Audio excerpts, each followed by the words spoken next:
ঈমান হরণের জন্য শয়তানের হাতিয়ার সমূহ হতে বড় একটি হাতিয়ার হচ্ছে হিংসা। হিংসার অর্থ হচ্ছে আইয়াহসুদা আলা মা আনআমা আল্লাহু আলাইহি বিহি ওয়া ইয়াতামান্না যাওয়ালা নি'মাতিহি। যে হিংসার অর্থ হচ্ছে যে ব্যক্তিকে আল্লাহ তাআলা নিয়ামত দিয়ে ভরে দিয়েছেন,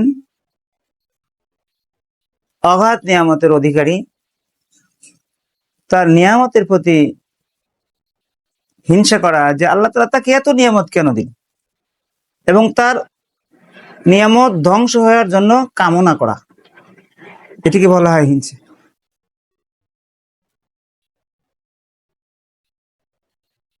আল্লাহ তাআলা পবিত্র কালামুল্লাহর মধ্যে সূরা ফালাকে হযরত নবী করিম সাল্লাল্লাহু আলাইহি সাল্লামকে দোয়া শিখিয়ে দিয়েছেন যে গো নবী, আপনি এই প্রার্থনা করুন আমার কাছে। কয়েকটি দোয়া শিখেছেন, তার মধ্যে লাস্টে আছে ওয়া মিন শাররি হাসিদিন ইযা হাসাদ। হিংসুকের অনিষ্টতা থেকে, যখন সে হিংসা করে, তা থেকে আপনি আমার কাছে আশ্রয় চান। হিংসা এই পাপের ভয়াবহতা সম্পর্কে আল্লাহর হাবিব বলেন, অকাল নবী আলাইহিস সালাতু ওয়াসসালাম ইয়াকুম ওয়াল হাসাদা ফাইন্নাল হাসাদা ইয়াকুলুল হাসানাতি কামা তাকুলুন নারুল হাতাব আও ক্বালা উশবাহ আও কামা ক্বালা নবী আলাইহিস সালাতু ওয়াসসালাম। হযরত রাসূল করিম সাল্লাল্লাহু আলাইহি ওয়াসাল্লাম উম্মতকে সম্বোধন করে বলেন, ও আমার উম্মতেরা, তোমরা অবশ্যই হিংসা থেকে বেঁচে থাকবে। হিংসা, কারো প্রতি হিংসা করবে না, কারণ হিংসা তোমার নেকিকে এমন ভাবে খেয়ে ফেলে যেমন আগুনে লাকড়িকে জ্বালিয়ে দেয় অথবা ঘাসকে জ্বালিয়ে দেয়।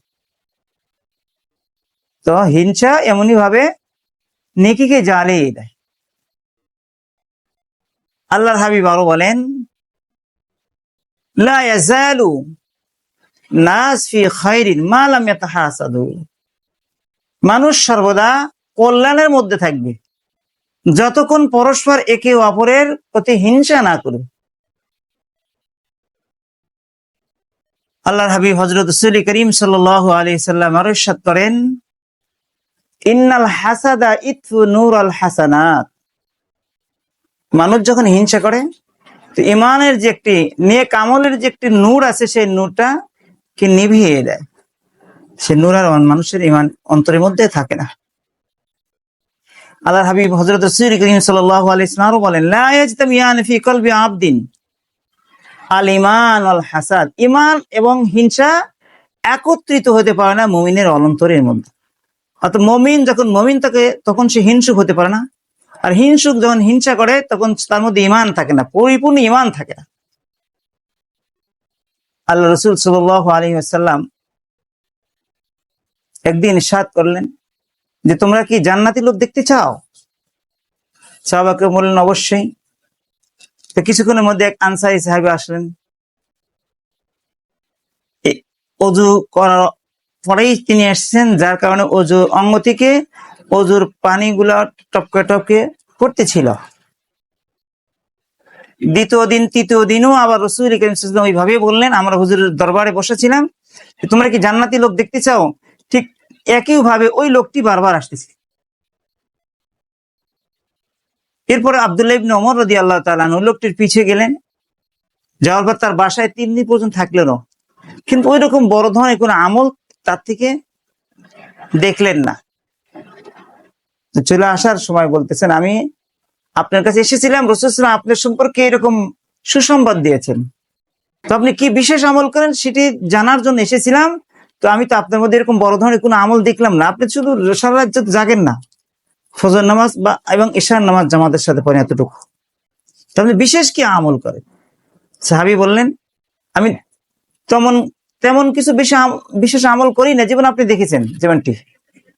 তবে আমি কোন মুসলিমের প্রতি হিংসা বিদ্বেষ রাখি না।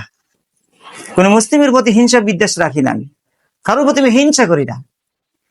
তখন আব্দুল্লাহ ইবনে উমর রাদিয়াল্লাহু তাআলা আনহু বলে, এটার কারণেই আল্লাহ তাআলা আপনার মর্যাদা এত বৃদ্ধি করেছে, হিংসা না করার কারণ। এই পৃথিবীতে হত্যার বিষয়টি, হত্যা করার এই মহা জঘন্য পাপের সূচনা শুরু হয় হিংসার কারণে। হযরত আদম আলাইহিস সালামের দুই পুত্র হাবিল কাবিল, তারা যখন বিবাহর বয়সে পৌঁছে, তখন তাদের আদম আলাইহিস সালামের শরীয়তের বিধান অনুযায়ী হাবিলের ভাগে যে মেয়েটি পড়ে, তিনি ছিলেন সুন্দর, অপূর্ব সুন্দরী, তার নাম ছিল আকলিমা।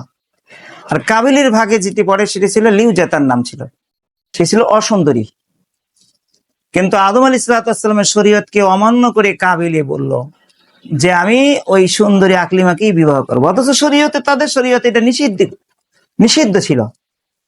তারপর হচ্ছে সে হিংসা করে হাবিলকে হত্যা করে সে মেয়েটিকে সে বিয়ে করতেছে। এটা ছিল হিংসার কারণ।